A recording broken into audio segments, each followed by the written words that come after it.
It's time for Lori on Liberty on 94.9 News Now. And here she is, Lori Hopkins-Cavanaugh. Well, welcome to Lori on Liberty if you're not watching the Patriots game. Oh, I can't stand this time of year. I'm competing against football. I know what my husband's doing. He's not listening to his wife right now. I have in the studio with me Hal Shurtleff, who is the director of Camp Constitution. It's been on the show before, and I do want to introduce the show by reading something that I wrote on my AmericanLibertyCenter.org blog. So AmericanLibertyCenter.org, if you want a copy of this, it's there. I'd like to start directing you to that website. I am going to try to get my my MP3s downloaded, uploaded onto it. Chris, you're going to have to tell me what what that terminology is, but so that you can enjoy the show even if you're watching the Patriots game, and hopefully they'll win today. I'm sure they will, because we have some really great competitors on that team.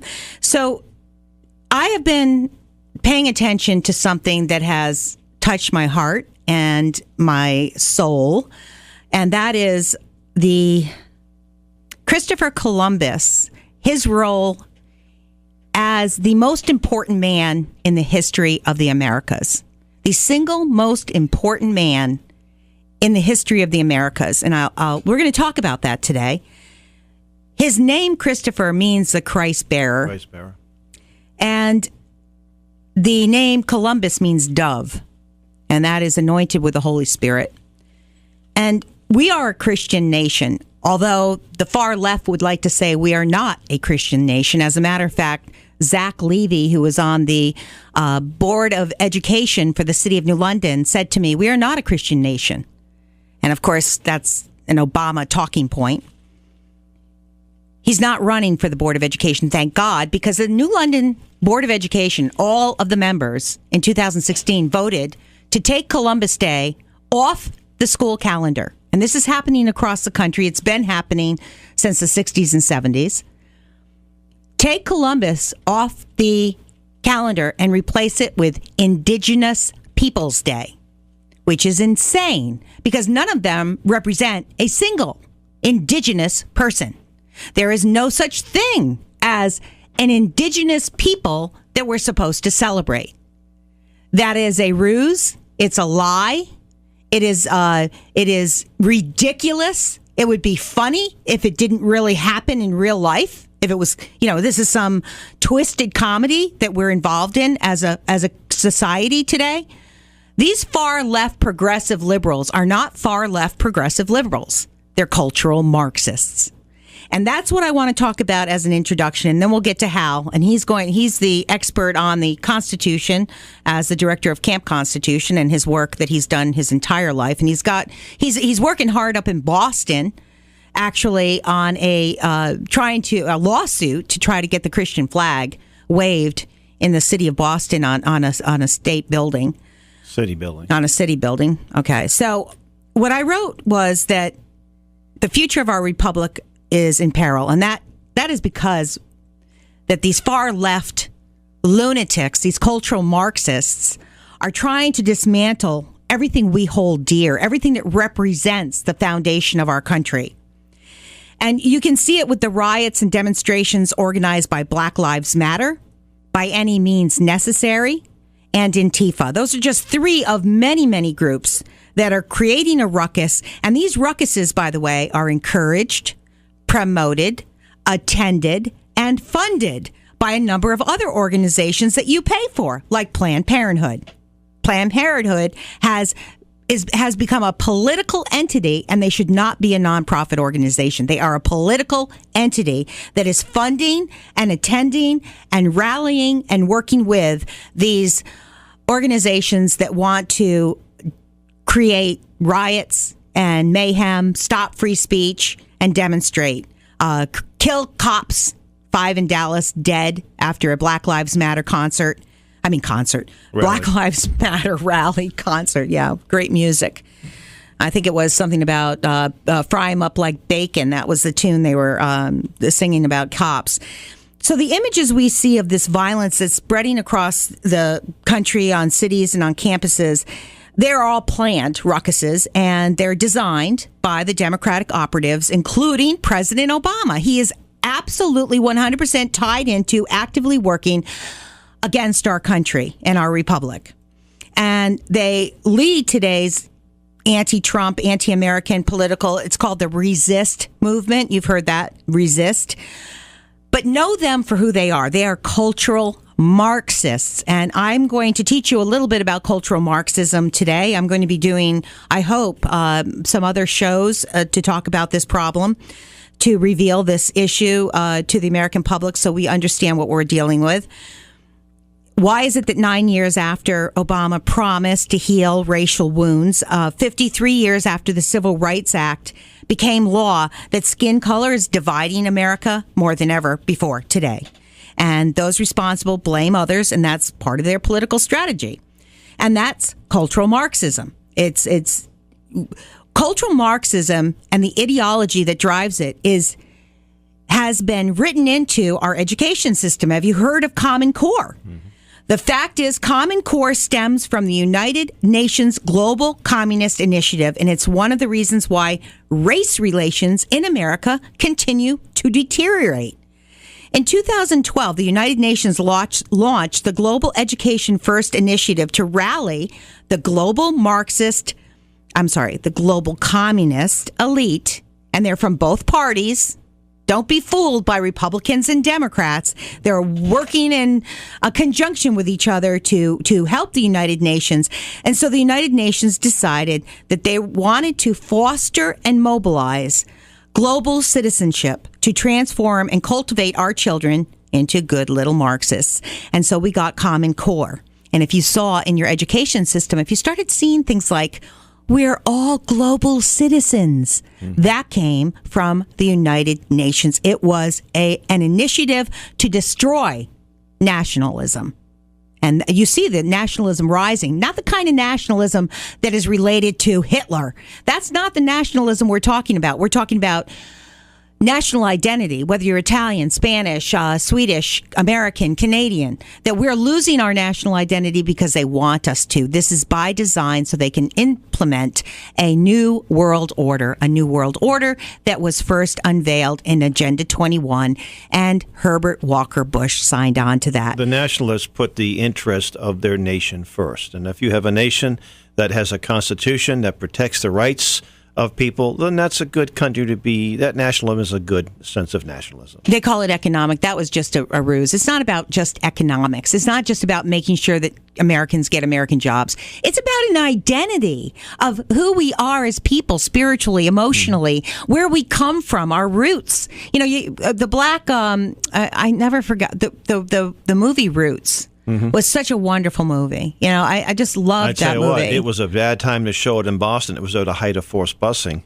in Boston, and it really betrayed a kind of racism was a bad thing. There's no question about it. Right. But it made look every single slave owner was a rapist and evil. I know, but they needed to tell the story. But they told that story, and it went in the height of forced busing. And here I am. I'm a little 12, 13-year-old, and I had nothing to do with it, but I'm, you're being blamed for it. I have the skin, Yeah. So. Yeah, you're white. Yeah. You're just white. That's it. That's all. But I think that the Black American, Hispanic American, Italian American, Puerto Rican American, whatever American, wherever we come from, whatever we identify with in our past, our history is important. So Roots to me, I mean, I haven't watched it in a long time.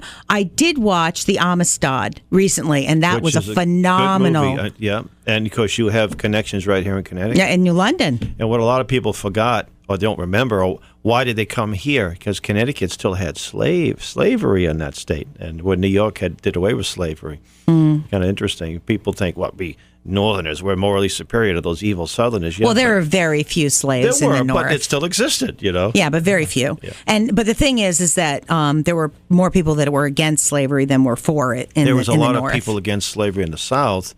The anti-slavery societies outnumbered like 3-1.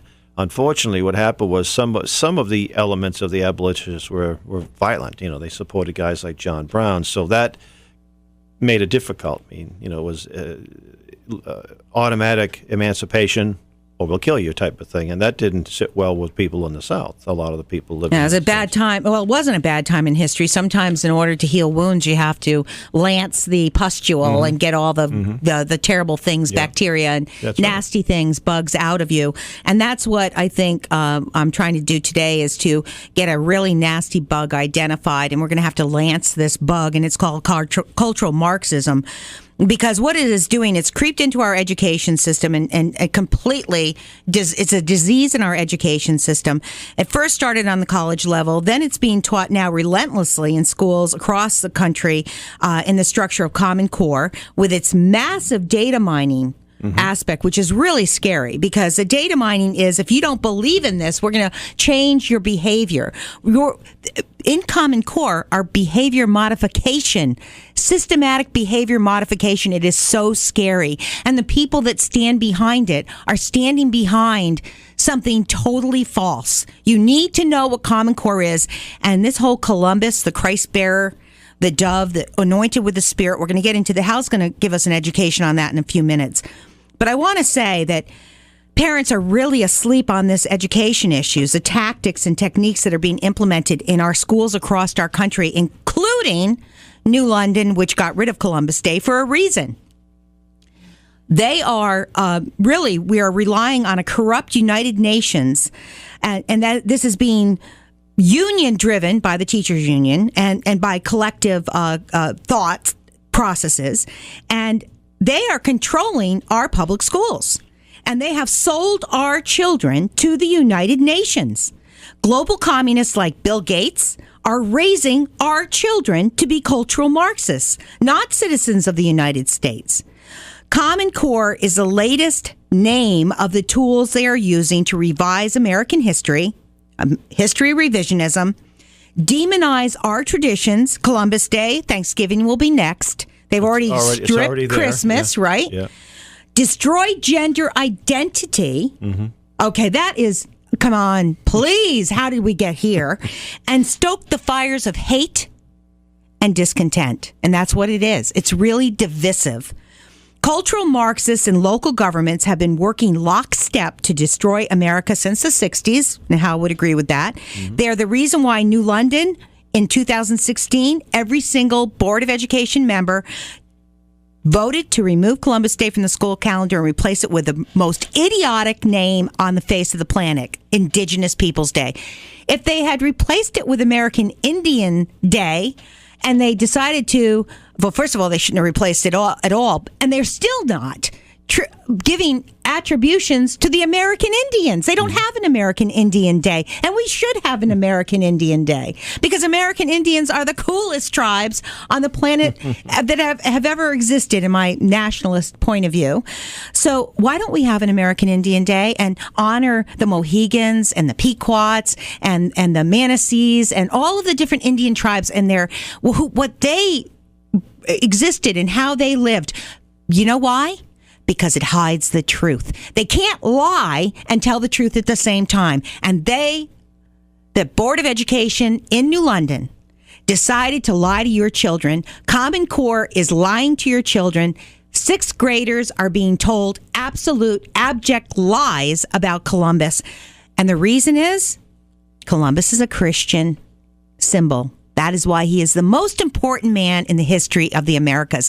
He created his work, his legacy is a Christian, Constitution-based, unique American liberties that don't exist anywhere else in the world. Would you agree with that, Hal? I would say so, yeah. So would you agree that he is the most important person in the history of the Americas? I'm trying to get a lot of people to buy into this. You said into the Americas. I would say, well, at least one of the most significant, if not the. Yeah. So what was interesting too is that in the United States, before the War for Independence, there wasn't much attention paid to him. Could have been because he was Catholic. Our nation was primarily Protestant, although there were Catholics here. A lot of persecution against Catholics. It wasn't until after is that people started to learn about him, and there was a lot of information about him. His son wrote a book about him. So it wasn't like, and there were some things we didn't know, some things about his background that were not quite known. But there was a lot of information and a lot of, like his son. From the original sources also. He wrote his own book. He had his own logs. He had his own logs. He had his own letters. He wrote letters to the Queen and Isabella and King Ferdinand, and all that stuff is, still well known. And all of the attacks, the people attacking Christopher Columbus today, cannot cite one original passage that supports their idiocy. It's not like they found out. It's not like, oh, gee, we just uncovered this information about Columbus yesterday while we were going through a museum, in Vienna or something like that. Yeah. This stuff's been out there. We unearthed it in the Dominican Republic because, it doesn't. One of the Samuel Eliot Morison, the great historian from Harvard University, one of my ancestors. They were good friends. That's an ancestor or a relative, and he wrote a 5 or 6 volume book on Christopher Columbus, and obviously warts and all, he was an imperfect man, but he looked at him as a major historical figure that should be revered by the American people. So we have our cultural Marxists that want to get rid of Columbus Day in the school system. So we have in New London, and I'm going to go after every school system.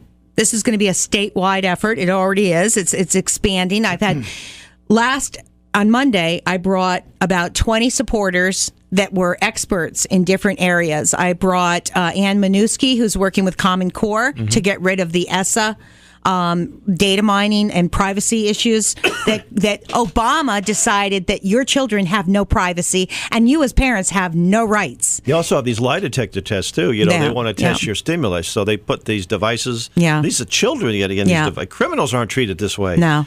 And it's abuse in the classroom. It's child abuse. And they'll monitor your heart. So they ask you questions. Are there guns at home? Yep. What magazines do you come into the house? They make doctors, even ACA, the Affordable Care Act with Obamacare, required doctors to hand each child a piece of paper that asks them personal questions. And of course, some parents are just asleep at the wheel when it comes to this. I am totally against at this point, the public education system, anyone who adopts this type of thing. Common Core needs to be eradicated. Federal control over our education needs to be eradicated. And I'm very unhappy that Trump has not succeeded in doing that yet. The teachers union needs to be completely busted. We need to take care of our teachers, but the union needs to be busted.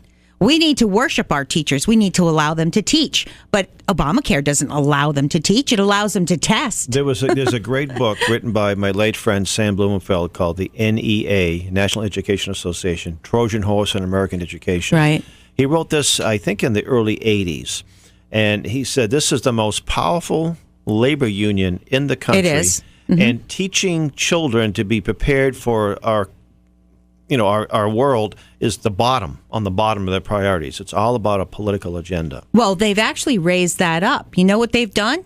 They've decided this is the 6th grade curriculum in Common Core, suggested curriculum, regarding Christopher Columbus. To investigate Christopher Columbus. Now, if you go on to the website, Google is controlled by far-left global communists. Okay, Google is controlled by far-left global communist cultural Marxist. That's who owns Google. It's a fact.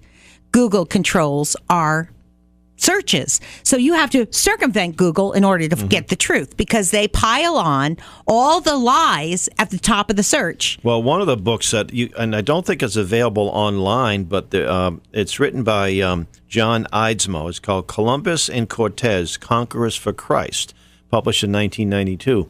And that's a book where you can get some good sources. And I'm sure if you go on YouTube, you'll probably find some people who are sympathetic to the history of Columbus, and you'd be able to get a better perspective on it. See, we have to make sure that books aren't burned, and they are being burned in many ways. Information is being destroyed so that they can control your kids. So these kids are going to go on. Their assignment is to study Christopher Columbus. So who are they going to find? They're going to find, what's that guy's name? The fake Indian. He said he was an Indian. He's not an Indian. He's a college professor. I think he lost his job.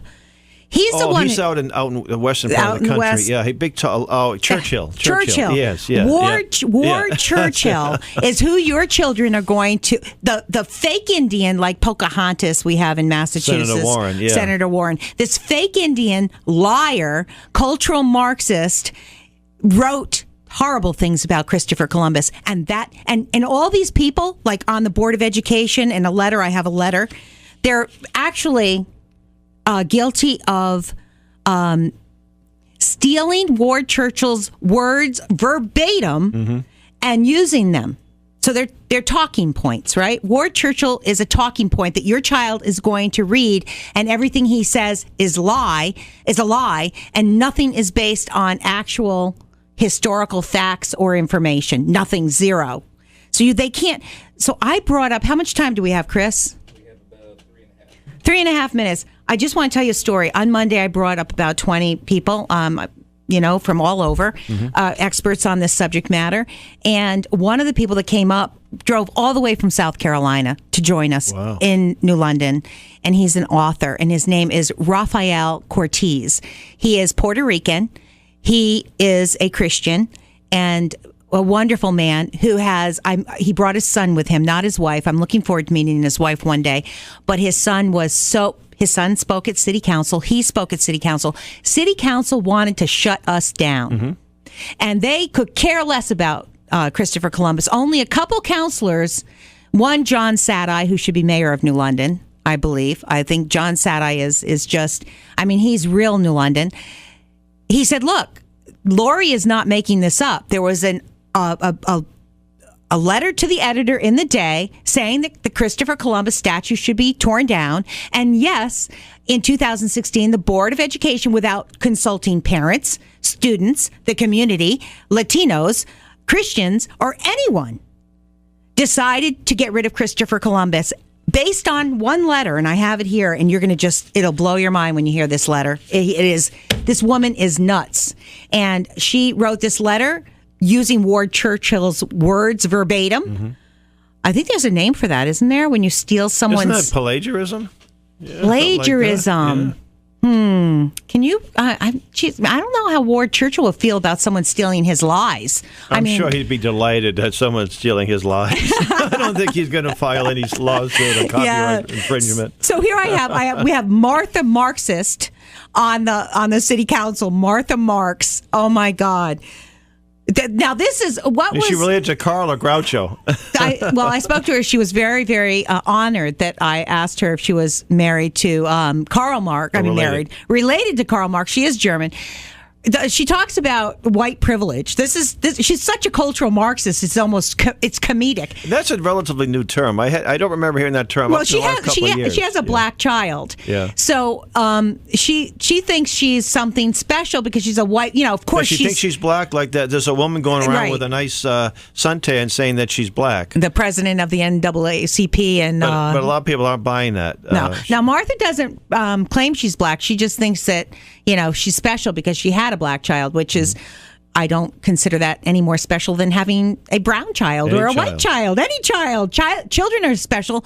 But of course, she's an ultra liberal person, she said, so she doesn't really like children, just the ones that are born. She's a breeder? Oh gosh, that's not right. That's not right. No, she'd rather have them aborted, actually, because that's who these people are. We'll be back. Don't go away. If you want to call in, the phones are open, 860-464-9498. I'm Lori Hopkins-Cavanaugh. Don't go away.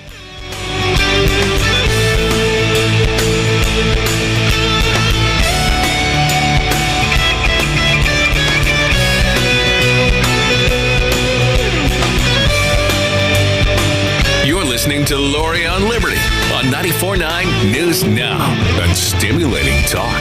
We'll be right back. Back to Lori on Liberty on 94.9 News Now and stimulating talk. Okay, I just heard that Martha's kids are all... oh my God. I can't. I'm not repeating this on the air. But anyways, at a city council meeting, I have to go back and it's all on tape. So I've got this city council meeting with Black Lives Matter. And that's when she stood up and gave the whole, as a woman of white privilege, I can say for myself, I have a black child. Now, I could be wrong, but I'm going to go back and look. And you have to hear the Black Lives Matter social Marxist rant she wasn't ranting. She was actually just speaking like everything came out of her mouth was perfectly okay. Mm-hmm. Redistribution of wealth, pure communism, right? So Martha Marx, sorry, we disagree with there is nothing we can come to an agreement on. But when you were saying breeder before, I have to have you explain what you meant. Oh, yes. Well, I was at a pro-life event in front of an abortion clinic in Boston a number of years ago, and I was videotaping. It was Operation Rescue, and I was taping it because I was concerned that some people may have been arrested and been trumped up charges. So we had the evidence. This is before the event of the cell phone. Everybody has a video camera, and there was incredible discussion going on. There was a couple, a married couple with a little baby. They were Christian pacifists, sincere pacifists, which I can disagree with, but I can respect. And this woman who was she had the butch haircut and very mean looking, and she's having a large, Did you just say she had a butch haircut? She did. Well, I'm going to get in trouble. No, but it's used to call it a butch. They did. Buzz cut. And it was this like is freedom of speech is something it was a buzz cut and what have you. And some women look very lovely in butch haircuts, and some with. But anyway, but she was. She had short hair. She was looking at this sweet little baby, and she said, "I'm sure you love it." Like it was just an inanimate object, yeah. But I'm not a breeder, you see it. So that was so she was saying she was not. Those weren't your words; they were her words. You're repeating them. And I was say we're accused of these things, like you say, a cultural Marxist. These people embrace Marxism. They do. Now, who was Karl Marx? Let's learn a little bit about the man that you've embraced. Let's learn about classical Marxist first, and then we'll get into this cultural. Well, he was a racist and anti-Semite, so we'll just throw that out there. No, he didn't kill anyone. But his ideology resulted in the deaths of a lot of people. And he was actually Eurocentric, folks. He was from Europe. So when these people say, oh, the Constitution is written by Eurocentric white males, well, so wasn't the Communist Manifesto. So on Monday, I bring this group of people up. They're talking about Common Core, how we're indoctrinating our children.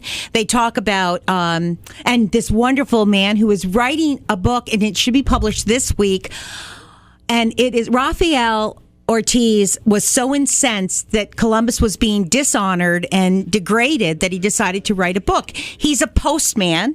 He's not a man of great wealth. He is Puerto Rican, like I said, Hispanic, American, and he lives with his wife and 3 children, I believe, in South Carolina.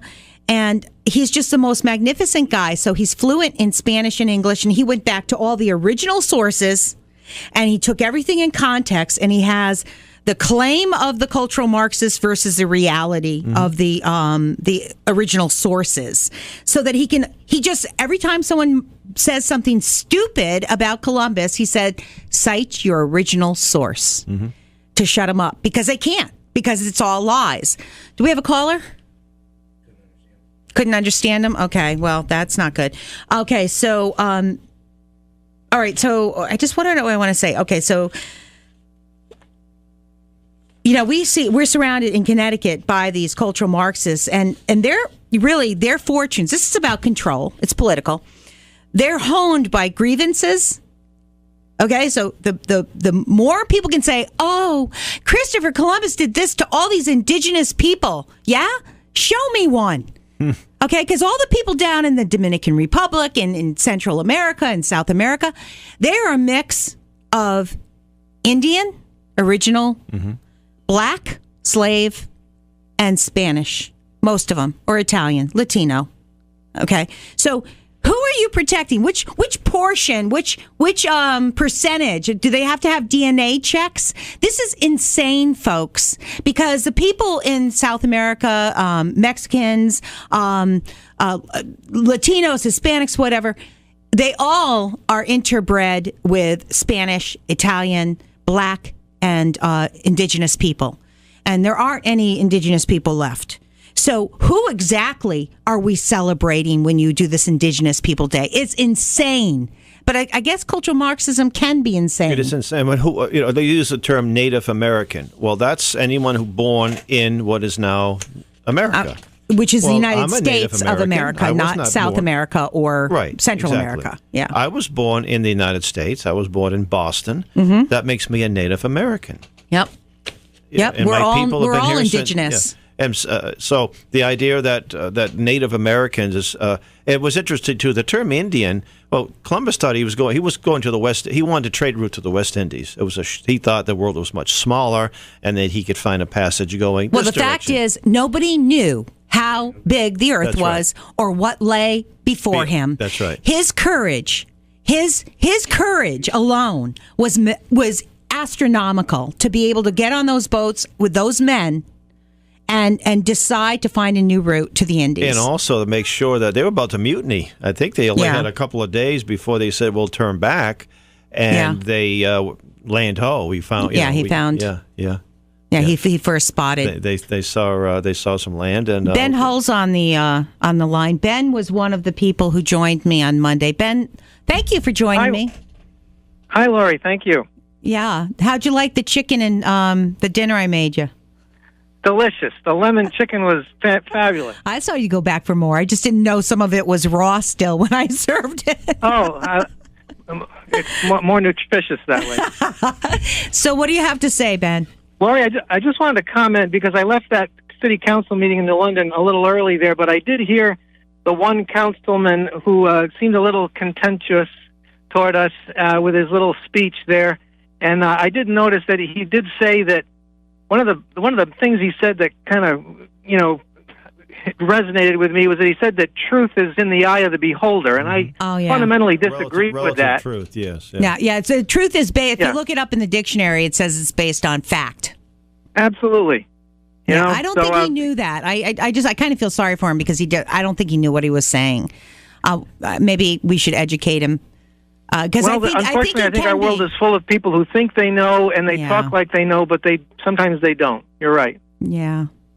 I was very upset. I mean, I don't break down very often, but when Officer Nolan, who should not even be sitting on city council, got 2 inches from my face and started yelling at me, I mean, I just couldn't believe it. Was that on video? No, because the video's facing the council. But that's bullying, isn't it? Yeah, he said, Lori, you don't do anything right. And I'm like, well, what do you mean? Wow. We're just all here to support this wonderful novelist that is, is producing this book, Columbus the Hero, Raphael Ortiz. I mean, historian, novelist. You said novelist. No, historian. Yeah. Novelist is, I guess, nonfiction, right? Historian. And, so many wonderful people joined us, including Ben, and came from quite a distance, many people. Serge came all the way from Hamden to talk about Yale and talk about education and people he served and how it's very important to have truth and provide truth to our children. Ann Minuski, so many great people. And how did they treat us? They said, how dare you come and say these things? Basically, that's how we were treated by everybody except for a couple. That's the standard Marxist answer to someone who doesn't go along with groupthink. And we need to stand strong in that. What's Yale's motto? Lux and Veritas, right? Light and truth. And it was a light of Christ, not just a light that's hanging on the because Yale was a Christian school when it was founded. Well, they're going to have to tear down Yale, change the name. Ben, you're really intensely involved with land use and this Agenda 21. This is all part of it, isn't it? It is all part of it. I believe it's all just a total assault on anything that's American and patriotic, and certainly our Christian founding and our Christian, the mature Christian worldview of our founders. Oh, that's bad. That has to go. Well, Agenda 21 has a chapter on education, of course, and the idea is to have this globalist perspective. Patriotism is gone. Global citizens of the world. And that the evil capitalists are polluting, and we have too many people in the world, and we have too many buildings, and we have too much this and too much that. Right. And, of course, New London, it was a member of ICLEI, ICLEI, which is something that was founded in 1990 to promote Agenda 21, a UN adjunct, not necessarily right under the UN. And I don't know if they still belong or not, but I'm sure they do. I mean, And it's interesting too. Same city with the Kelo case, Suzette Kelo. Yeah. Well, the person on the Board of Education, one of the seven, Peg Curtin, was the woman who signed on to the tearing down of the immigrant community in New London. They tore down 2 Italian immigrant communities in New London to promote big business. Now, this is anti-Christian, anti-Catholic, anti-Latino, and it is really cleansing New London of its Latino roots and its Christian roots, and it's really an attack on Christianity. Mm-hmm. What Peg Curtin did and what she did on the Board of Education, what she did at Fort Trumbull, it's horrific.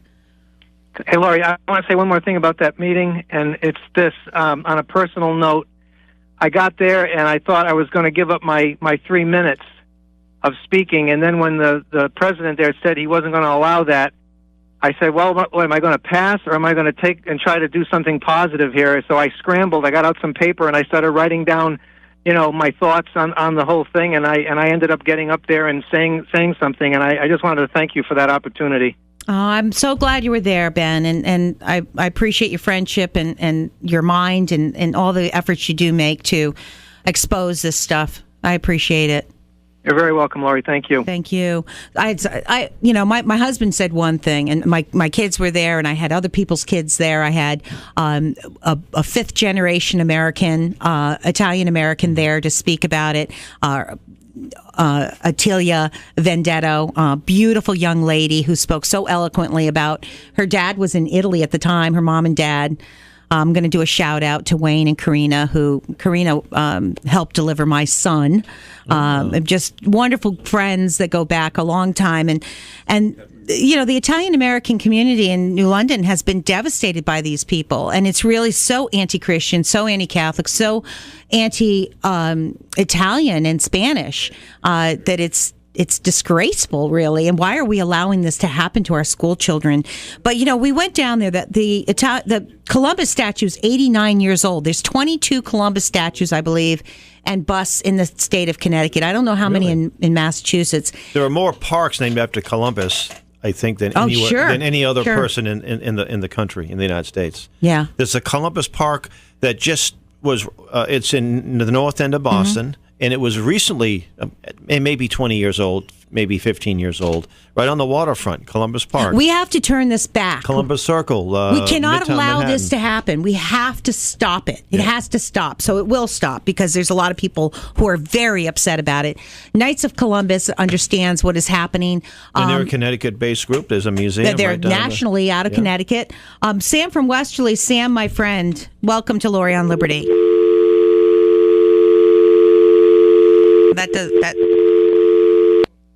Ooh, that was loud. Hi, Laurie. Hey, Sam. How are you? Let's see. 79 and still breathing. Yeah, I'm glad. Although it's kind of warm breathing today.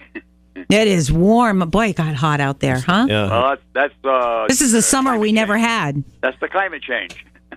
Yeah, I brought some stuff on that too that Myron sent me. Let me recommend a video on Camp Constitution's YouTube channel. It's Professor Willie Soon. If you just go to YouTube and put in Willie Soon, not Willie Nelson, our video will pop up. Willie is incredible. He's an atmospheric scientist, and he does an incredible job. And now because of these hurricanes, all of a sudden, it's climate change causing the hurricanes. Yeah, just because they haven't had one in, Well, there wasn't any major decades. Category 4 or 5 in many years. The climate has been changing for 4.5 billion years. Well, I actually have a book written by another great, Noah Webster, another great guy from Connecticut. Yes. He published a book in 1810. Mm-hmm. I'll give you a copy. I have one in the van. Okay. It's Refuting Global Warming. Oh, my gosh. And what happened was there were a lot of critters that were coming further north. Oh, those critters. And they, it's an interesting inquiry. Well, and I'm having another great pear year. My pears are huge and lots of pears. So that darn global climate change is just killing my crop. They believed that the winters were getting milder because certain species of animals, and they weren't worried about the world coming to an end. They thought it was a good thing. So old Noah, who had an opinion on everything, and he was like, for that climate change, there wouldn't have been that land bridge that supposedly people That's right. Yeah, you had a medieval warming period. Oh, that's where all the indigenous people came from? Oh my gosh, Sam, that is such an illuminating statement. Anyway, my point I wanted to bring up. You spoke of the NEA. Yes. In Rhode Island now, there is a propaganda public spot on the TV that's being shown about NEA and how great they do for the schools, and they get clean water, and they feed the kids. And this sounds like they're doing a great social justice here. Well, let me plug that book again, the NEA, Trojan Horse in American Education. And if you go to our website, campconstitution.net, you'll see a drop-down called the Sam Blumenfeld Archives. Click that on, and you can download that book free of charge. It will have his books there.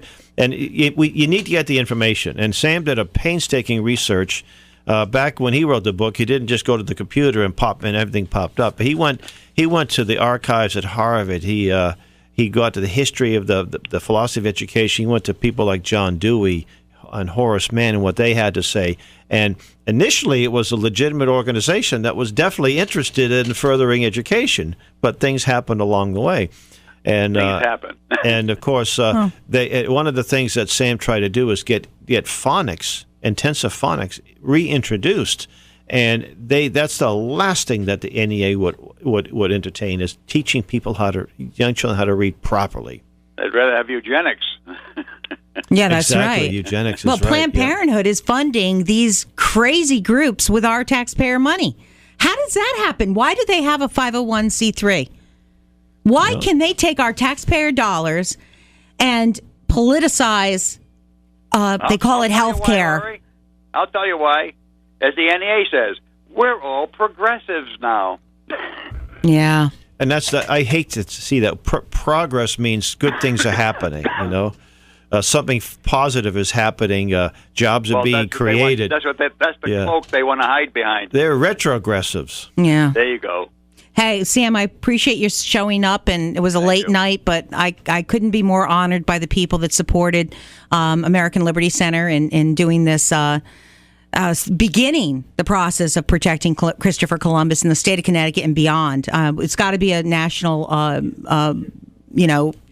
outcry against this, and the truth has to be told. And you took a part in the very beginning of it, so thank you so much, Sam. The NFL, is supposed to be a sport where they're trying their best not to hurt everybody, but politics is a blood sport.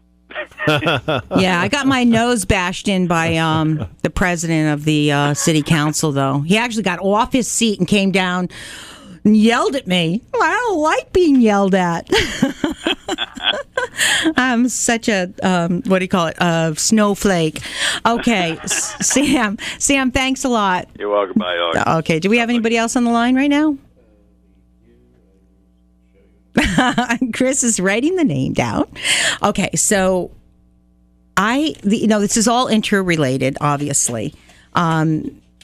If you're listening to the show today and you don't know from the original sources who Christopher Columbus is, then I really think that you should find out. And whether you read this Columbus and Cortez Conquerors for Christ by John Eidsmoe, or Rafael Cortez's new book.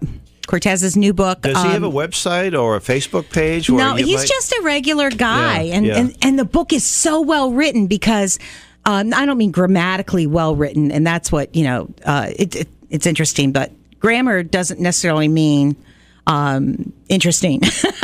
Proper grammar. Well, it's a style of writing. You can be lofty and erudite, scholarly, and no one's getting it. Erudite is a really cool word. Or you write it at a level where the cows can get it, so to speak. Well, he's so basic, and but the way he describes what Columbus does, it's with such passion that you really get involved in the story, because the story is incredibly interesting. I mean, we need movies about Columbus. Okay, that's what we should do. We need to put all of this into the most incredible movie. Hollywood has to help us out. What is the chance of that? Hollywood's not going to help that us ain't gonna out happen. this one. Oh, no. Who should play Columbus? Who do you think? Who should we? Oh, my goodness. I don't know. It's got to be Italian. How old was Columbus when he was? He was actually.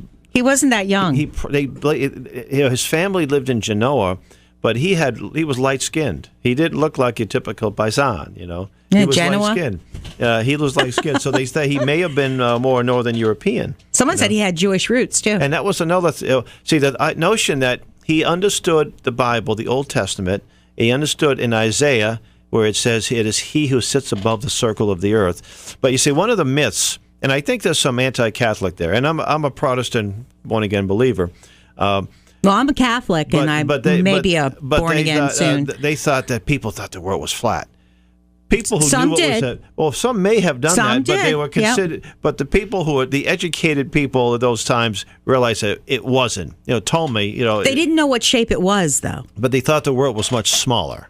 They thought it was smaller, and they didn't know that the Americas existed. In Isaiah, it talks about God. It is He who sits above the circle of the earth. Well, the circle is round, isn't it? I've been reading Isaiah a lot lately. It's amazing. Well, as we said, they thought that the world was smaller. And when Columbus used the term Indians to describe the people that were in the various islands. Because he thought originally he had reached it. Well, see, here's a problem. And it was never meant to be a negative thing. It wasn't that at all. Well, wait a second. He never lost his way. There were no directions. That's right. He didn't get lost. There was nobody who had ever mapped territory. it. It was uncharted. So these idiots on the Board of Education and these idiots that are running for different positions, they don't even realize when they open their mouths and they say, "Oh, well, why are we celebrating a guy who got lost?" Mm-hmm. He didn't get lost. Mm-hmm. Nobody had chartered the oceans, and when he landed in the Americas, it's because no one had discovered the Americas since whoever had come across that bridge. Well, there was some the indigenous people. There was some Norse and the Norsemen, but they weren't there to colonize. They were there to trade and what have you. But Europe, the civilized word. Then you use the word civilized, and the cultural Marxists go, "Oh, Europeans are so uncivilized." Oh my God, that's because they like the Islamists who are. You know how many acid attacks have happened in London recently? I mean, that's uncivilized. And they're saying that Europe was uncivilized. Everything was uncivilized, but of all the civilizations, Europe was the most civilized areas. And it was mainly due to the advent of Christianity. And because of Christianity. The concepts of the concept of Judeo-Christian there. And what are the first things Christians usually do? They usually build schools and hospitals. Yeah. Hospitals. Concepts of mercy and kindness and compassion, which were and then look at the nuns, all the work, Mother Teresa, healing the sick, all of the wonderful work that Christians have done in the world. And, they'll say, oh, well, like Obama. Oh, God, I couldn't stand that guy. He's sitting there saying, well, Christians aren't without, So there was a Spanish Inquisition era, which was pretty nasty. There was obviously but it was a very excesses small, but minute in the big picture. Well, minute. I was at an event, and there was a so-called white witch, and she was saying that, well, basically when they weren't exploiting the Indians, they were raping them, and that was her attitude. I said, there were some definite things, and we should know about them. The Trail of Tears, for example. Okay, so when the Moors invaded southern Italy, they didn't commit rape. That was they changed brutal. The color of the Italians' eyes and the color of the Italians' hair. So I probably have African American in me because I'm half Italian. So, the idea that these white Europeans did all these horrible things is so untrue. In comparison, okay, so let's look at the Aztecs. I was a Latin American history major in college at UConn, which is the president of UConn should step down. She is horrific cultural Marxist, and she's in charge of your kids. That's why she's there. Yeah, that's why she's she's not there there. because she kind of snuck in. She got in because she expresses those views. Yeah, and she writes letters, and I get all her letters, and I read them to my daughter, and we talk about it, and it's like, oh my God, this woman is the worst, and what our kids are getting for their education. I'm paying for their indoctrination. And how many conservative radio talk shows? I mean, I'm probably one of the most conservative radio talk show hosts in the country, I would imagine, right now. And you don't get this information anywhere else because everyone's too afraid to talk about it. They are. But we have to talk, and freedom of speech is, I always say it's more important than gun rights. But Sam wants to say one more thing. Is he still on the line? Okay, Sam, one more time. What's going on? Boy, I wish I was on that panel today. I have some bones of contention I'd like to bring forth. Got you riled up, huh? Yes, you have. Now, I'd like to glorify Columbus for having rediscovered the Americas, or this continent, that which several thousand years ago there was a transatlantic trade going on with the peoples here. And as evidence of that, all over this country, there are stone inscriptions from languages That's right. came from the old world. Right. The Micmac. There's pyramids all throughout Central and South America, and that's coming from Egypt and Africa. Have you ever heard of Mystery Hill up here in New Hampshire? Yeah, I've been there. Yeah, it's called American Stonehenge. Have you heard of Gunjewamp Swamp over here in Ledyard? Also, the Newport, Rhode Island. Okay, Sam, you gotta educate You got to educate me on these. So it was the Romans who destroyed those ships that used to come here. Yeah, when the ships were destroyed, it stopped the trade, and then when the caliphate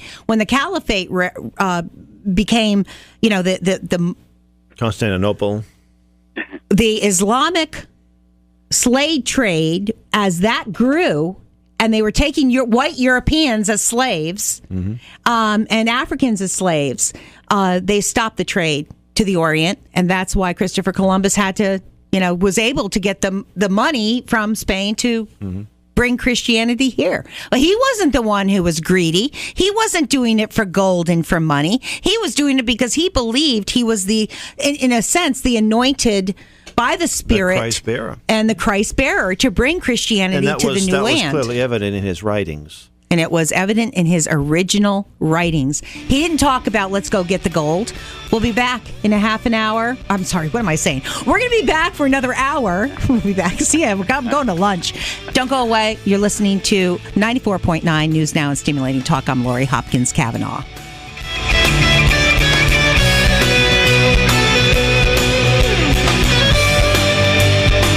You're listening to Lori on Liberty on 94.9 News Now and Stimulating Talk. We'll be right back. Back to Lori on Liberty on 94.9 News Now and Stimulating Talk. Well, welcome back to Lori on Liberty on this very, very hot day. And are the Patriots over yet? Probably not. So you probably missed the whole show if you're not. I thank God not everybody is a football fan. That's all I can say during this time of year. And I'm not a football fan. I'll watch a couple games, but it's just other things I'm interested in, and my husband is. And I know that he's not listening to me today, so I'll quiz him when I get home. But here on 94.9 FM every Sunday from 1 to 3, Lori on Liberty, and I have great guests, and I have one with me today, Hal Shurtleff of the director of Camp Constitution, and we're going to get into a project he's doing in a little bit, but I want to wrap up the whole Columbus thing. If you're interested in Christopher Columbus and protecting the Christ bearer, to stop this attack on Christianity, Catholicism, religious persecution, actually. This is religious persecution and the indoctrination of children in our school system, sixth graders in particular, into the lies that are based on Ward Churchill's, his historian, Ward Churchill, who lies about everything, his own identity. Who's the other one with his book, The People's History of the United States, another far leftist whose name eludes me, but that book is read in most public schools today. I mean, we need to get, this book here, Columbus and Cortez, Conquerors for Christ, in the schools, or we need to find out what books they are reading. I mean, that's going to be maybe we it. should just get our children out of the schools. How's that? How about separation of school and state? How about homeschooling, which is awesome. right. There's so much help to homeschool, and I am such a big homeschool proponent. Now, it's not for everyone, but for those who can, get your kids out of school. Get them out of there. Don't think you have to send them to public schools, because public schools will rot their brains, and they'll come. I hear parents all the time saying, "What happened to my kid? Mm-hmm. My kid has these crazy ideas, about safe spaces and snowflake society, and they just don't know where it came from." Well, it came from these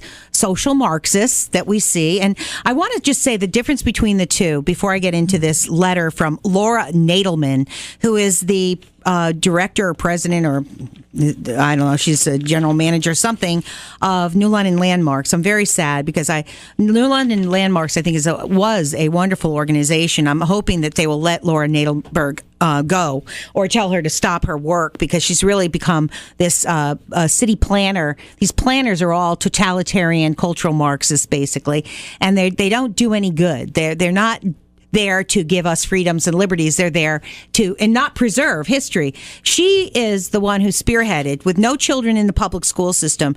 She doesn't even live in New London, and she's the one who went to this board of education meeting and asked, and she wrote this letter. Well, she got wind of the fact that I was bringing some people, and she actually plagiarizes Ward Churchill in her letter. And she starts out, back in March, I submitted similar testimony to the New London Board of Education. That was in 2016, about supporting the name change from Christopher Columbus to whatever an Indigenous Person is Day that we're supposed to celebrate. Can you imagine the parade? Since there's no Indigenous people left, who's going to march in the parade? Oh, my God, Laura, please. Oh, my goodness. So, claiming so my group was supposed to claim that changing this name was identity politics. Mm-hmm. How dare we claim that it's identity politics or indoctrination? How dare we do that?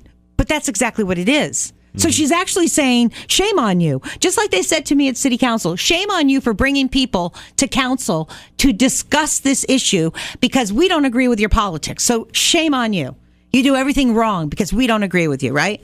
So she goes on to say, well, everyone in this room has grown up with Columbus Day as a federal holiday. It has only been recognized on calendars since 1937 only. So I guess that's not historical enough. We have to go back to indigenous people that are all dead, that nobody exists that is indigenous. And it says, when FDR was heavily lobbied by Christopher Columbus. Oh, really? So, I'm sorry, not Chris, Knights of Columbus for the holiday in October. How dare Knights of Columbus, you Catholic people, how dare you?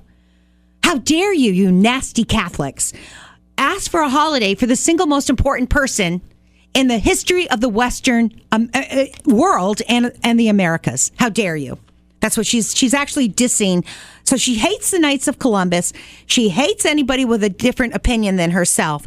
She wants to say that she is not into identity politics, which her whole letter is identity politics. And then she plagiarizes Ward Churchill and other people. Given all that we know about Christopher Columbus, his mission, the result of his voyage, and the recognition of this holiday on this particular day stem from a fairly recent history.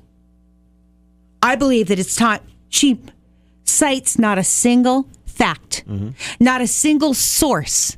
She's just saying, well, Ward Churchill told me that Columbus really stunk. That what he did was bad, and he's responsible for all the terrible things that ever happened to anyone ever. I thought that was Trump that was responsible for everything. No, it's Christopher Columbus now. Okay. Yeah. So when looking at the past actions of Columbus, there's no need for revisionist history. Then why are you providing revisionist history with absolutely no facts, Laura Nadelberg? Why? His actions speak for themselves. What actions? What actions that he created the most incredibly free and giving and loving people on the planet Earth that exist in the Americas. Now, before that, okay, I want to educate you, Laura Nadelberg, in case you're listening today. Before that, let's take a look at the indigenous people called the Aztecs. If you knew your history, Laura Nadelberg, you would know that they would commit human sacrifice to the tune of 250,000 people, or 1% of their population per year, that was basically either volunteered to be killed or they were captured slaves. And they would drag them to the sunstone, and they would put them on the sunstone or on the top of the pyramid, and they would viscerate their innards, and they would pull their beating hearts out, and they would drink the blood from their body. This is what I studied. This was it was fascinating, right? Because I didn't know. I was never told Mel Gibson movie that came out about 10 years ago. I can't pronounce it. Apocalypse. But it went into that. It was very well. Yeah.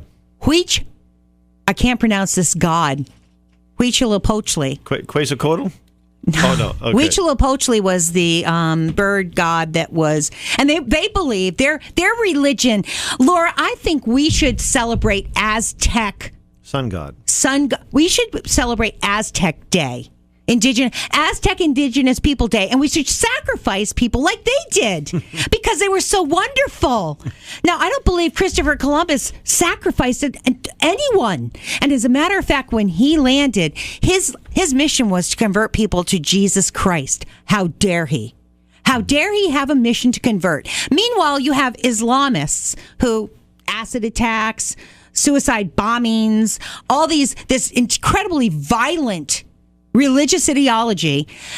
They're allowed to go into our prisons and recruit jihadists. Mm-hmm. What do you think about that, Laura Christians Nadelberg? pass out Bible tracts, and you can't do that, but it's okay to throw acid in people's faces. Oh, yeah, acid's okay. So she doesn't know anything she's talking about. This woman is completely void of intelligence, I believe.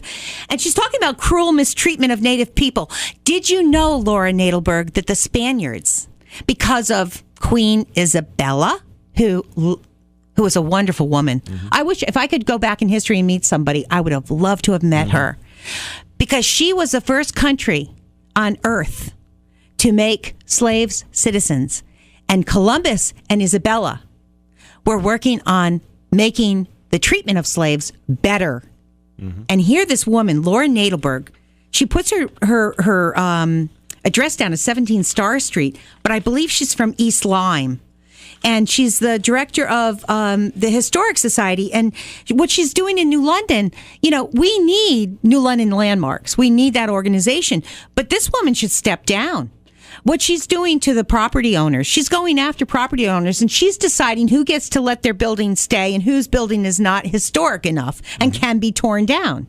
Meanwhile, she's just this little Nazi going around and creating all these problems. And she doesn't know anything about Christopher Columbus. And she comes into the Board of Education, and but this was planned by Zach Levy. Zach Levy is an ultra liberal, progressive, cultural Marxist. He is Jewish, and I don't think he likes Jews, and I don't think he likes Christians, and he's anti-Catholic, and yet he's in charge of making decisions for our children. And he doesn't like Latinos either. Mm-hmm. And it's amazing that these white people who think that they're, white guilt or whatever problem they have. Well, I call them self-loathing. Self-loathing whites? Yeah. Whoever they are. They have a death wish. Why do they want to see the greatest country in the history of the world destroyed? What are their plans? What are they going to do to make it better? What are their plans? They want to destroy, but what do they want in its place? Yeah, and so she writes, the continued passiveness to accept Columbus Day as a holiday only negates the complex and painful memories of our colonial past. That means she's going after Thanksgiving as well. And those are my family. That's the Brewsters and the Hopkins. Don't mess with my family, okay? My father's side, we go right back to the Mayflower. And the best document that preceded the Constitution was... Mayflower Compact. The Mayflower Compact. Have you ever read it, Laura Nadelman? If you're listening to the show today, please pull the Mayflower Compact, and you can see that these wonderful pilgrims, they weren't Puritans, by the way. Don't misunderstand what a Puritan and a Pilgrim is. Laura Nadelberg, I guarantee you she has no idea what the difference is between a Puritan and a Pilgrim. The Puritans landed in Salem and then Boston, Massachusetts. Yeah. About 6 years later. Much later, and they had a different... 10 years later. They had a very different agenda, okay? And like all religious zealots that are corrupt, and, the devil works in mysterious ways, too, doesn't the devil? Evil is everywhere. Evil is not a skin color. By the way, there's another great book. It's written by Professor Tom Woods. It's called The Politically Incorrect Guide to American History. He goes into the relationships, and he said, yes, there were some definitely unfortunate things that happened, and again, we don't want to brush that aside. But there was a very good rapport between the Pilgrims and the Indians, very much so. There was a peace treaty that lasted a generation.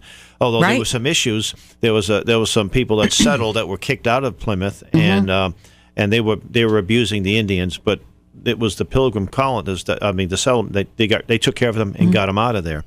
Also, the idea that land was stolen. Well, it was actually given. Well, the idea is that there was no concept of private property. Indians did not have It wasn't their concept. Yeah. And that's why they didn't understand fences. Also, King Philip's War, and his brother Alexander, they actually wanted English-sounding names, and they wanted to be they wanted their people under English law because they thought it was a very just system of law. It was a just system of law. It was better than being scalped and hung upside down and tortured. And also, too, is that although it did happen with English people as well. When the king granted them a charter, he gave them political control, but not control of the land. That was between the Indians and the colonists. And you think about Manhattan. Manhattan. Oh, we got it for what? The Dutch got it for what? So many beads. Well, that was it's almost as if you came into the station and I said, "Hey, Laurie, I'm selling the station, for $100. $100, and I scoot out of here." I had no right to sell it because it wasn't mine to sell. And that's what happened with Manhattan. Well, you go back to, and I love the story of the indigenous Americans that came across from Europe and Africa and everything when they were indigenous there. I love the story of our culture, and any culture. I don't care what culture it is. And you look at the American Indians, and I'm reading, like I was on Block Island. I'm studying the history of Block Island right now. And the tribe on Block Island, they were attacked multiple times by Indian tribes. The Pequots, the Mohegans, and the Pequots would attack each other on a regular basis, and then the other tribes would say, "Would you protect me?" And they would, they played politics. They did play politics, and to think that when Columbus landed, these people already knew how to fight. They already had weapons. The reason they had weapons was because there were some nasty Indians, the nasty indigenous people. The fact, I was getting back to the point. Evil is not a skin color. Evil is not a nationality. Evil is not a religion. It's called innate depravity. That's what the Calvinists called it. Innate depravity. That's right. And greed. Yeah. And that's why none of those things existed in Christopher Columbus. That's why when our founders wrote the Constitution, they had to write something that dealt with innate depravity, and that's why they had to limit government at every single level, because the innate depravity, our nature, would sometimes get the best, and then you end up having tyranny. The cultural Marxists have a problem with innate depravity. Yeah. So how do we get rid of this problem? I got to call it out as much as I can. The phones are open, but we're going to talk about something very different, Hal's work in Boston, which is incredible. And you can only hear this stuff on 94.9 News Now and Stimulating Talk. And that is on Lori on Liberty Show. And we're going to talk about freedom of speech. Why don't you give us a brief of what's going on, and then when we come back from the break, we'll get into it deeper. Well, Camp Constitution applied to have a flag-raising event, a ceremony. We would have a few speakers talk about the need for racial reconciliation, proud history of Boston, and so forth. And then we would raise the Christian flag, and the permit was denied, and they said the reason why is because it was a separation of church and state in the First Amendment of the Constitution. Mm-hmm. So I did an initial news release to people in the greater Boston area, some of the supporters of Camp Constitution, and a friend referred me to Liberty Counsel, which is a nonprofit legal entity, and they're taking up the case. So we're hoping, a demand letter went out last Thursday, and we're hoping that That's all it's going to. We have until the 28th of September before they have to answer us. And if they don't answer us by saying, yes, we'll issue the permit, then we'll take a lawsuit. Can you tell me where in the Constitution it says that there must be a separation of church and state? It doesn't say anywhere there. Actually, how can they make that as a legal argument when it doesn't say that? The First Amendment, the religious clause, says that Congress shall make no law respecting establishment of a religion, nor denying the exercise thereof. That means we won't have a federal religion. Means Congress will not, right, and we don't want a state religion. We don't want a state religion. In fact, Massachusetts had a state religion until 1833, the Congregational Church. So that First Amendment was ratified, 1792, 1791, and so we don't want a federal state church. And some states had state churches, right, and they phased them out without the ACLU, any help from the ACLU. And that's thanks to my ancestors. I have Mayflower ancestry really? Who? too. Yeah, it's on my. I'm going to check my chart to see where you are. I get the name for you, but Shurtleff is my Shurtleff ancestor married a woman who had Mayflower. But we settled in Plymouth in 1634, so we were just pretty close. The by. Hopkins, when I say I'm a Stephen Mayflower, Hopkins, yeah. The Hopkins aspect, both the Brewster was very important in England. Yeah. They wanted him dead in England, and he had to go underground, and then they went to Holland. And, I didn't know I was never taught that aspect. Dutch were pilgrims as well. And then they didn't like Holland because they were changing. Their kids were being indoctrinated. They didn't like the culture. They were being indoctrinated. So that's why they came to the America. Mm-hmm. And when they landed, they were rugged people. Mm-hmm. They were rugged people. They didn't get off the ships and start killing Indians. None of that happened. They were very modest people. And the notion that you have a Mayflower ancestor, that you're somehow a Brahmin. No, these people were simple people. They were simple people. Yeah. And that's why I say I'm a Mayflower on two sides, Brewster and Hopkins. And they married each other later on. They were separate. And then I don't think there was that much choice. Then I read through some of my Hopkins because of the Mayflower Society. They keep all of the writings, and if someone because we come from Massachusetts originally, would fight over something, a cow, or that's my cow or your cow or whatever. Property rights, mostly property rights. Back to property rights. So I'm reading my ancestors' words, and I'm going, oh my God, am I this is genetically who I am, And it was so funny because I can hear myself in those words, and that's why it's so important that we need to keep our identities separate. I say all the time that diversity is wonderful. I worship diversity, but multiculturalism is not diversity. It's not. And we have to, in order to maintain diversity, we have to stop the cultural Marxists from implementing their multiculturalism concepts and ideas, because they destroy diversity. They do. Yeah. So you're in Massachusetts fighting the big boys right now. Do you have a lawsuit right now on the table? Right now, we're waiting to officially hear. They've already said, the mayor said that we're not going to get the permit. But who's the mayor of Boston right now? Marty Walsh. Marty Walsh. What is he thinking? Well, he doesn't think a whole lot. What's his background? I'm afraid. Well, is he a cultural Marxist? There's no question about it. He said that he's a proud Catholic. Now, this was on Channel 4, CBS, local affiliate. You can find the news clip on our Camp Constitution YouTube channel. He said that, but he wouldn't fly the Catholic flag. And it's interesting, though. He said it's the First Amendment, separates your church and state. Can you imagine ignorance again? They gave us we got the permit to raise that flag, and the purpose of the permit isn't that we need a permit to freely express. It's sort of like we're controlling. There might be 5 groups that want to raise the flag. Well, that group's going to raise us at 11, and there'll be a group tomorrow. So you're not trying to dominate the process. That's the purpose of it. You just want equality. Control of the property, right. Mm-hmm. So, and while he was in this news clip, it shows him raising the Mexican flag. A local group of people from Mexico, private group, got the permit, and Walsh is participating. The first time I realized that you could actually fly a flag, like a public access flagpole, I was coming out of jury duty across the street at the state superior court, and I saw the flag of communist China, and I saw these little people were giving little cardboard flags. I says, what is going on here? it adds insult to it. You think New London's bad. No, it is. To add insult to injury, the city of Boston passes a resolution honoring the Chinese Communist Revolution that took millions and millions of lives.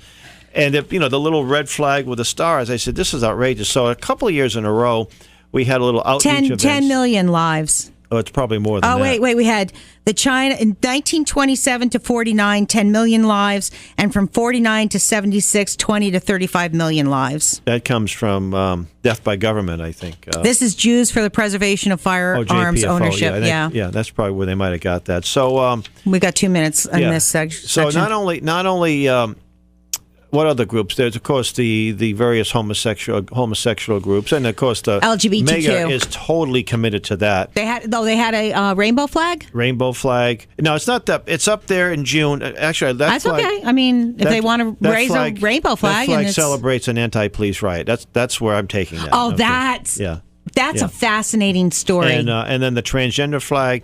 And again, it's public access flagpole. If you meet the requirements, put it up. I don't like necessarily all those flags that they raise.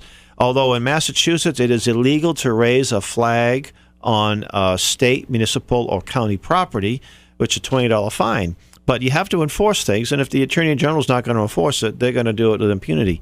So it's okay to fly flags of Communist Cuba, China. It's okay to fly flags of other entities, but our flag, somehow the notion that our flag, and it usually stays there for a day or two until the next group. Well, they need to have an ordinance that says anyone can fly a flag as long as it's a flag that isn't, horrible.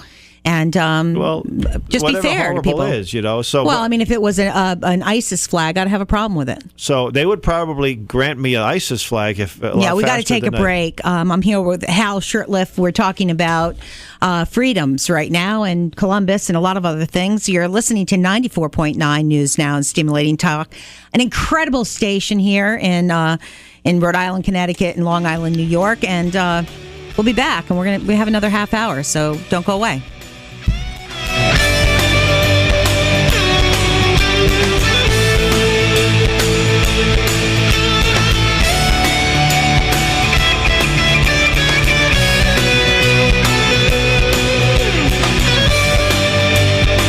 You're listening to Lori on Liberty on 94.9 News Now and Stimulating Talk. We'll be right back. Back to Lori on Liberty on 94.9 News Now and Stimulating Talk. We are back on 94.9 News Now and Stimulating Talk every Sunday from 1 to 3. I'm here. And today, Hal Shurtleff is in the studio with me. And Hal, can you tell us, so you do Camp Constitution. What is the let me get a little back. Constitution? Camp Constitution is a charitable trust, and then Boston Herald stories that we're a New Hampshire organization. We're chartered in New Hampshire, but our mission is really our website goes all over the world. We have a radio show on a shortwave radio, and we mostly operate as far as our Speakers Bureau in the Northeast, New England, New York, Pennsylvania, and we want to expand, but we have a week-long family camp, which you need to come to next. I will. Well, last time I was like late. Well, I had my back operated on. That was Christopher Lord Monckton. It would be one of our speakers there next year. It's going to be in the Berkshires, in Pittsfield, from August. I love Pittsfield. That whole area. Yeah, it's beautiful. It is gorgeous. The camp is right on. It's a better venue than we had over the last 9 years. As much as we love the place up in New Hampshire. We also have a Speakers Bureau, and you brought Earl Wallace down here, Pastor Wallace. I love Pastor Wallace. And he was one of our speakers, and we have a website with, I mentioned, the Sam Blumenfeld Archives. We're getting about 200,000 views a month, and good. I don't know the exact stats, but it's like 50 or 60,000 downloads that people are, some of Sam's great works, our YouTube channel. It's still modest. We're getting about 1,000 views a day, which is not bad and it was from like just about 6 months ago, we might have been getting 200. Now we're getting about 1,000.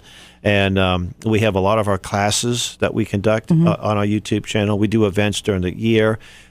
We had Professor Willie Soon speak, and Willie's one of our instructors. And that YouTube video is getting, one of the videos he put on there is getting we're getting close to 40,000 now, just in a month and a half. So we also might testify on hearings in various subjects. We brought people to speak out against Common Core. We had Duke Pesta on Well, tour. I hope you get involved in this Christopher Columbus, because education's such a big part of it. Absolutely, yeah. You would help, I hope. I'm actually wondering if I could get this book in a PDF format and get the permission from. And I met John Eidsmoe a number of years ago. Heard him speak, even if I make it available as an inexpensive download. But I think this, or perhaps I can find a good presentation he gave and make it available. Well, what worries me is the amount of Christian persecution I see in the school system in New London, really going after Christians and Columbus and Catholics, and this really is the Antichrist behavior that we see before us right now with these cultural Marxists. These are dark times when a Christian nation is being attacked from within. And I think that we have a caller that understands this more than anyone I've met in my life. Bill Brown's on the line. Bill, welcome to Laurie on Liberty. Laurie, so glad I could catch the show, catch the first hour. So You're breaking up, Bill. Where are you? Okay, I'm on the road. Sounds like he's on the road. You want to call me back when you're a better location? Okay, then. No, I can hear you. Thanks a lot. I can hear you. Oh, okay. Okay. Yeah. Okay. Hi to Hal too. It's really how you great doing, Bill? to be on the show today. Yeah, I was just thinking about what you're saying about Columbus, and the bubonic plague in Europe was introduced by Oriental peoples, who I assume were the great-great-great-great-grandparents of the indigenous peoples, because a lot of folks like to say that Columbus was involved with a genocide. Oh my God! Because the Europeans came and introduced tuberculosis or smallpox. I think it was, and not only because they didn't have then, immunity to it. It was unknown at that time. Yeah, they didn't know they had it. They didn't know what it was, but they carried it. And the bubonic plague was from rats being on ships, right? Well, yeah, but it came from the Tartars. Yep. Because they came over to Europe, and so many of them were dying off where the plague started. But so who can we blame for that? What is the person's name we can blame for that? Kubla Khan, maybe. Kubla Khan? Just make up a name. Yeah, Kubla Khan, the Tartars and all that. So really, these diseases that spread, were worldwide problems. They weren't Columbus's fault. No, but they want to blame. See, this is what's so crazy. They're blaming Columbus for all these things he never did, and for an intent that he never had. He wasn't possessed by greed or anything like that, or by gold or anything. They want to use him as a symbol, and the only thing he symbolizes in religiously is Christianity. And then, the other symbols he stands for is exploration. So they want to squash the characters that he has that are so incredible, that brought us so much freedom, the reason we landed on the moon. By the way, the Agenda 21 people make reference to pre-Columbian. They want to restore the United States to pre-Columbian era. No, they don't. No, the deep ecologist, pre-Columbian. Well, that's why these people are crazy. Bill, you know so much about Columbus, but the persecution of Christians. Tell us a little bit about that.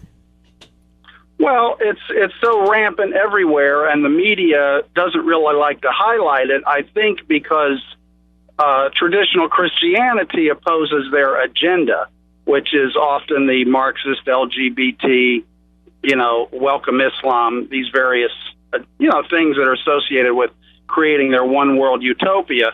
But as a result, a lot of the stories, I just read from Open Doors, which is a major evangelical ministry that cares for persecuted Christians, that the average now is that 10 Christians are killed every day. Every minute? You're breaking up. Did he say 10? Every day. Every day. 10 Christians are killed every day? Yes. Where? On a worldwide basis. On a worldwide basis. The world. Across the world. So, that's pretty horrible to think that. They're killed because they're Christian. They're killed for their faith. Yes. Well, is that mostly in the Middle East, or where else is it? Well, it's a global. If you count up everywhere Christians are persecuted across the planet, at China, even Mexico. Actually, you have a lot of persecution in Mexico that is rarely covered. There's I didn't know that. It's some of the areas that are controlled by the Catholic hierarchy or some of the occult. Those who celebrate occult and the religion, and the occultists in Mexico are very involved with the drug lords and the drug business there, and a lot of Christians are killed and beheaded in Mexico. Waleed Shoebat brought this to people's attention on his websites, that there's a tremendous amount of murders of Christians in Mexico coming out of these occult religious groups. So, even in Mexico, in communist China. Those must be the indigenous, like Aztecs. Yes, right. It was up for many years, since the 1920s up until the 1970s. A clergy member couldn't be found wearing their collar outside of that church. It was illegal. Oh my God! Oh yeah. So it's Mexico. It has a sizable community of mostly Catholic, but the government has been historically been very hostile. Oh. There's a book written by a Catholic priest from the 1920s called "No God Next Door." And why do you think Trotsky went to Mexico? Why do you think Fidel Castro went to Mexico for a while? Because they were very sympathetic to communism. That's why. Yeah, communism and Christianity. Well, except for this Pope. I'm sorry, I'm not a big fan of our Catholic Pope right now, who is a communist. And you're saying that as a Catholic woman? I'm saying that as a Catholic. Yeah, I don't believe the one thing I hate about Catholicism is the political entity of it and how it served and did horrific things throughout history, depending on whether it be to Jews or to whomever. But and they were some of the popes were horrific. They were horrible. So I'm willing to admit those things because a pope is a man. No matter, he might be the spiritual leader of a religion, but he's still a man. Another book written by Tom. Tom is a friend, Tom Woods, Professor Tom Woods. He's happened to be a man with the Catholic faith. It was called "How the Catholic Church Built Western Civilization." And I'm saying it as a non-Catholic. Yeah. But a Protestant. But I had to, and I would say if you just took the word Catholic out of there and put the Christian church, the Baptist would like it. But he just points out that, and you can't ignore the negative, but that's all people want to focus on. Yeah, that's right.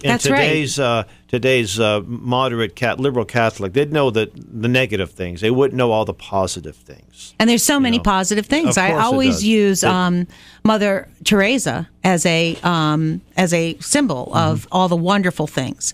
I was brought up by nuns in the Catholic school system, and I've got to tell you, they dedicated their lives teaching, and they weren't all great at it. You probably can tell from the show, but they really. I'm sorry about that, but the Catholic religion. The reason why I don't like this Pope is because he's doing things politically, and it's not personal, but he's doing things politically that are very strange and.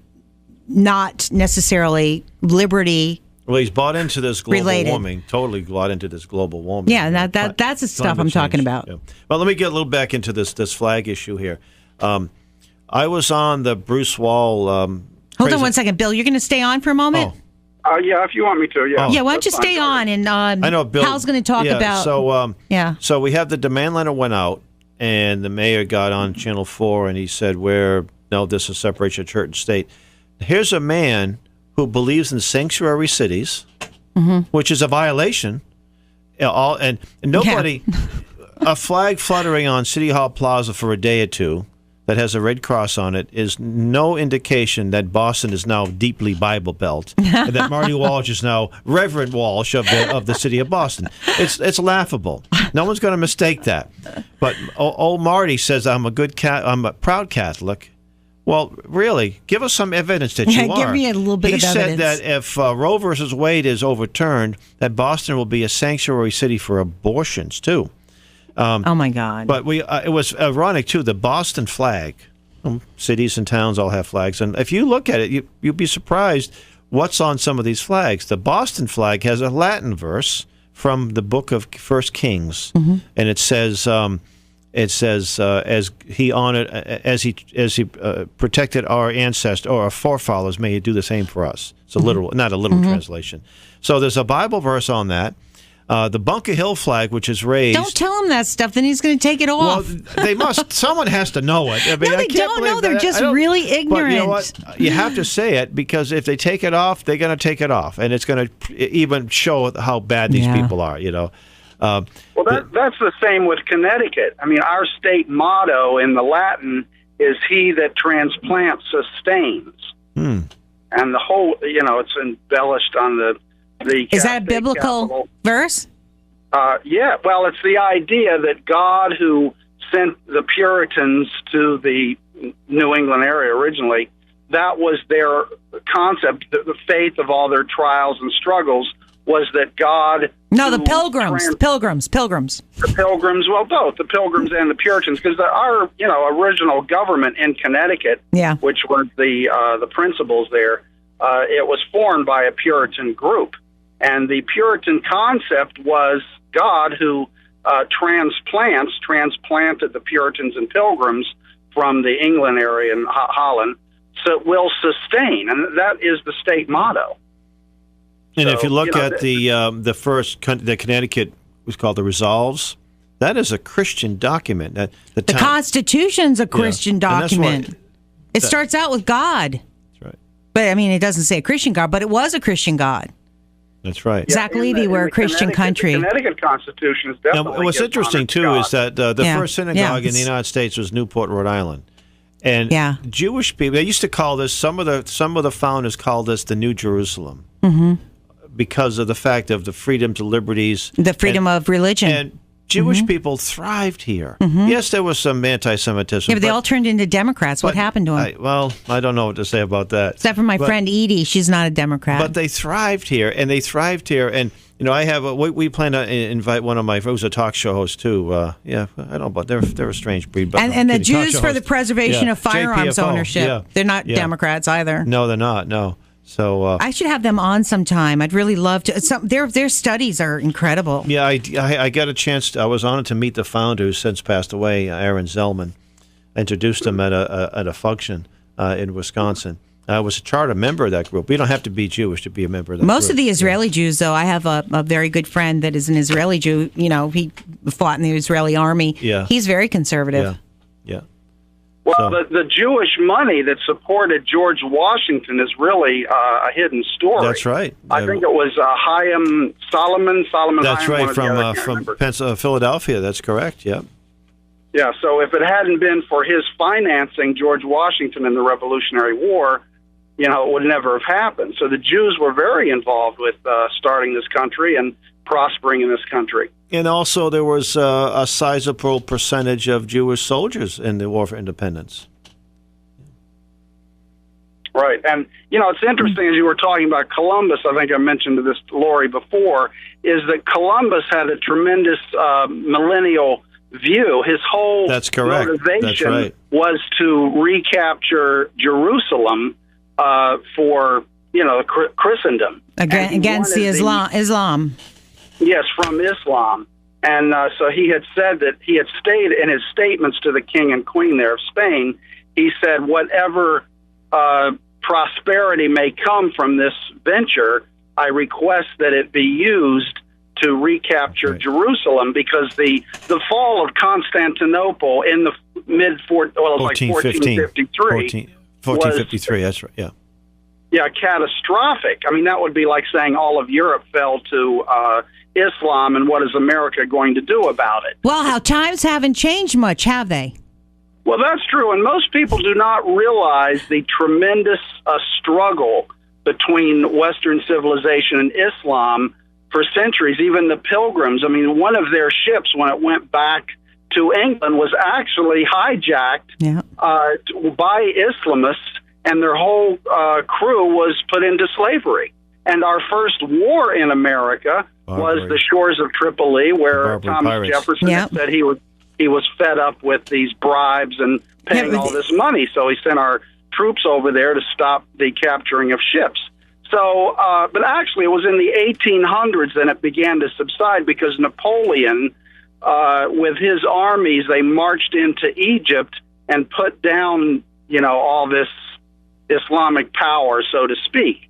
And as the 1800s and 1900s proceeded, the issues of Islam and the Western struggle had been reduced.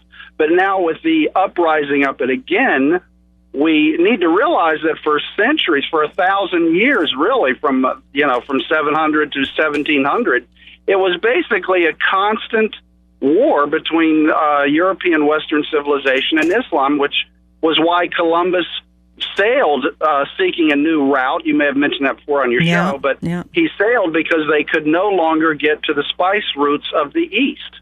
So he had to find another way around that, and that's when he said, well, let's just go the other way, which is around the other side of the planet. But most people who did not know that the America continents existed said, well, by their calculations, for you to sail from Italy or Spain, wherever, to go all the way around, because they were considering the Atlantic and Pacific were one body, it would be impossible for someone to sail that far and still survive. And that's his courage, right? His courage to get on those boats with his men. Incredible. Yes, it was death-defying, and he made 4 voyages. Right, but they blame him on genocide because he did conquer, he did have war with. He wasn't in the slave trade, but he did definitely. Well, the Caribs were the cannibals. The cannibals, that he initially discounted when he was told tales of these people, and not only that, they would capture the Arawaks, were the peaceful, and he protected them, and he said that they enslaved them on a temporary basis in order to protect them from the Caribs. Mm-hmm. And the Caribs engaged. They would capture little boys, and they would. It's horrible what they did. Yeah, they would emasculate them and then eat them, fatten them up and eat them. And it's horrible what they did. But they won't teach that in these government-controlled schools. They'll tell you how horrible. Our public school system is comparable to the communist China public school system right now. Something? I was on a plane a few years ago, and there was a lady, a missionary. And she had a little Chinese baby that was burnt, and she explained that they found the baby was a female baby, and they threw him in the baby. Yeah, in the they woods. didn't want females. But she told me she would rather raise her children in communist China than in the United States. And I said, and this was about 10 years ago. I says, why? She says they don't sexualize the children at a young age. Yeah. So that's a terrible indictment against the United States. They're sexualizing children in our schools in kindergarten. Kindergarten, yeah. The communists know it's you're playing with fire when you do stuff like that. Yeah, the gender. And the communists also, now China has a different way of, they have the different system of picture graph, but communist Russia had nothing to do with John Dewey and his Common Core program, and he said this is okay. I'm using that. They term. have their own. Yeah. He said that it's okay to use this to corrupt capitalist countries. In other words, we don't want to use this look-say method of reading. We want phonics, and he said it's okay to use that system to destroy capitalist countries. But so he kicked Dewey out, and he put his disciples, who are Russian, into Siberia. Yeah, I wish I could afford some kind of effort, or the people that are homeschooling or be able to homeschool for women, especially single mothers. The point is that they've destroyed our culture enough so that the family is destroyed, that we have no values, religious values any longer. Well, we do. Kids are not. Well, the children are not being taught any. They don't pray. They're not allowed to pray. They want to get rid of the Pledge of Allegiance. I grew up with prayer in school. We started every day with a prayer. City Council in New London starts the meeting with a prayer. They still do. They're going to get rid of it. Yeah, absolutely. But they're praying, and these are Christian prayers. But they want to say, no, you can't have Christ. Can't have Christ. No, let's have Allah. Okay, Allah. That's who we're going to be praying to. Five times a day too. That's 5 times a day, and only men. I don't know what they do about their. Never mind. I'm not going to say that. So the problem is though too is that. The very people we're talking about, the cultural Marxists, most of them are elected into the Democratic Party. But there are similar Marxists in the Republican Party, but not to the extent where you have this identity politics and this horribly anti-Christian, anti-religious persecution. But they really are the same people that are in different organizations that are fast-tracking these Islamists into our country, to change our country, to get rid of Christianity. And that they're actually, Bill, you want to talk about the Harvard Seminary for a moment? Well, yeah, this is what is amazing, and I need to work with Armin, one of your other guests there, who's the intelligence person. But how this happened is amazing, that this Dr. Shingieti, however you say his name, it's Shingieti. He's a trustee at the Harvard Seminary because he gave $1 million to the school to create a Muslim chaplaincy. But what nobody seems to know is that he was the top government spokesperson, like the Joseph Goebbels for Hitler, but he was the spokesperson for the Sudanese president, Bashir, who was wanted even by the UN for crimes against humanity for killing 2 million black African Christians and animists. So the question is, in our liberal society, with these identity politics that you mentioned, they're constantly on the race question, but why don't they look into the history of a man who was involved with killing 2 million black Africans as a Muslim? Yeah. I mean, even today, so Sudan is on Trump's watch list. I mean, it's a very volatile country. Yeah. And yet, this goes on. I mean, think about Columbus. I mean, people are in such an uproar about Columbus from 500 years ago, but yet you got a guy involved. I can't say there's any evidence that he pulled the trigger or he ordered anybody to be killed, but he was the top government spokesperson, and anybody can find that information. It was reported by PJ Media and Waleed Shubat and Jihad Watch and whatnot. So how is that? How does this guy operate out in the open with not a single critique from the leftist media? I mean, I have contacted numerous journalists, TV people, and whatnot. Nobody will pick up that story because it doesn't fit the narrative, the propaganda, the narrative. Exactly. Well, look at Planned Parenthood. Look at Planned Parenthood. Look at these crazy liberals. This woman, Nadelberg, she talks about, I think there were 20,000 people that died in one of the wars against the Indians in the Caribbean that Columbus fought in. But these were wars. These were military prisoners of war like we have today. They were not slaves. That we're using two terms that if you took the term that was used then as slaves, today they would be prisoners of war. Mm-hmm. And we incarcerate people. We see prisoners all the time that are considered so much slaves they have no freedom, and they're in our jail systems. But we have this woman talking about 20,000 people died, hundreds 500 years ago, or I don't know what year we're celebrating right now. But they died, but how do they get away from the logic that Planned Parenthood is committing genocide every single year? Because they approve of it, population control. So they approve of killing people. 21. As long as Columbus didn't do it, it's okay. Yeah. The same thing in Rwanda.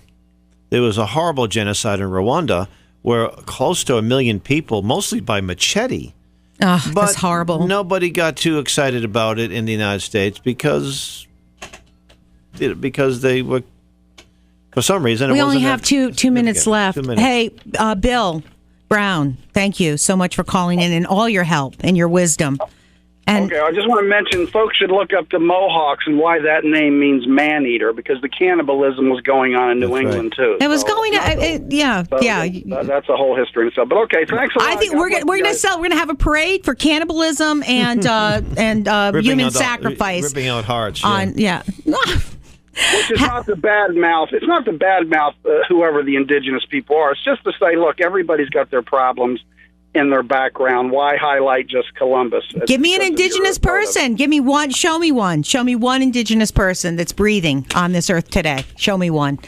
Hal Shurtleff. Hey, Got to go. Hal Shurtleff, thank you so much Thanks for having me again for coming on and all your wisdom as well. And I look forward to working with you on this Columbus Day. This is Lori on Liberty. I hope you enjoyed the show. I'm here every Sunday from 1 to 3. If you like the show, please visit AmericanLibertyCenter.org. I am going to be fixing up that blog site. I'm going to have copies of these shows on there for Lori on Liberty. And I want to say thank you to 94.9 News Now and Stimulating Talk for allowing this freedom of speech that we find so rare today. I'm also on Facebook at Lori Hopkins-Cavanaugh and on Twitter at Lori on Liberty. So you can reach me in all those places. If you email me, LoriOnLiberty@gmail.com, LoriOnLiberty@gmail.com, I will answer your emails if you want to get involved in some of these projects that I'm doing. It would be my honor to work with you. Thank you for listening today.